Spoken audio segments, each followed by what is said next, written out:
It's just baffling to see people talk about net neutrality. They'll all say something like, oh, this bill will prevent ISPs from throttling bandwidth, and that's all it will do. You know, they'll read off some proposed bill and say, that's how the internet is today. This law will just keep it that way. And this sounds very nice. Who would be against such a thing? But where's the fire? The arguments for net neutrality all depend on these hypotheticals, stories about big bad corporations being bad in their bigness, shutting off bandwidth to sites that don't pay them extra, or whatever. There's censorship. Who knows? Who knows what they're thinking?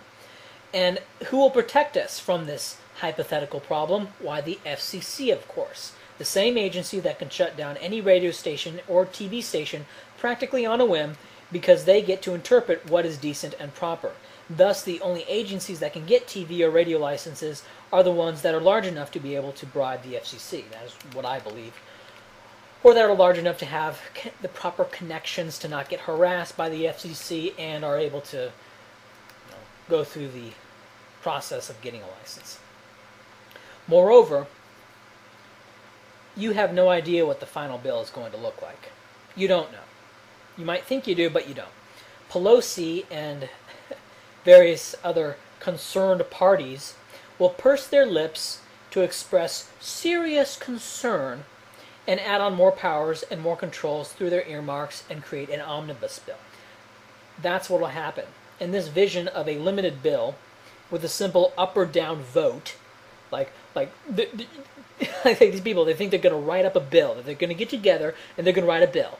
And this bill is going to go to Congress and then they're just going to vote on the bill.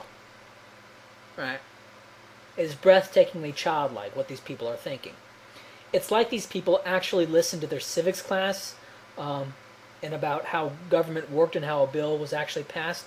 And so now they think that that's how it actually works. Right? That's the kind of stupidity we're dealing with here.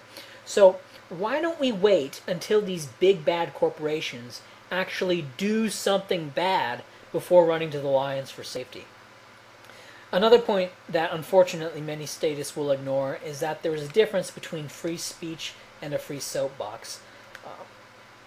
Would you say a small town newspaper should be required to print the blog posts of some random guy just because he wants free speech?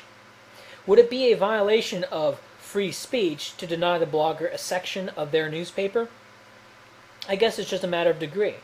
If you build pipes and internet pipes, and some shithead wants to use your pipes to say something shitty, you can't shut them off because that's censorship, you see.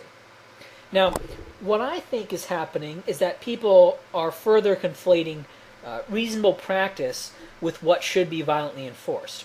It may be reasonable practice to give the little guy his bandwidth, let him free ride, his blog's not very big, whatever, and one could face significant PR issues if they crack down on bandwidth that the little guys are using.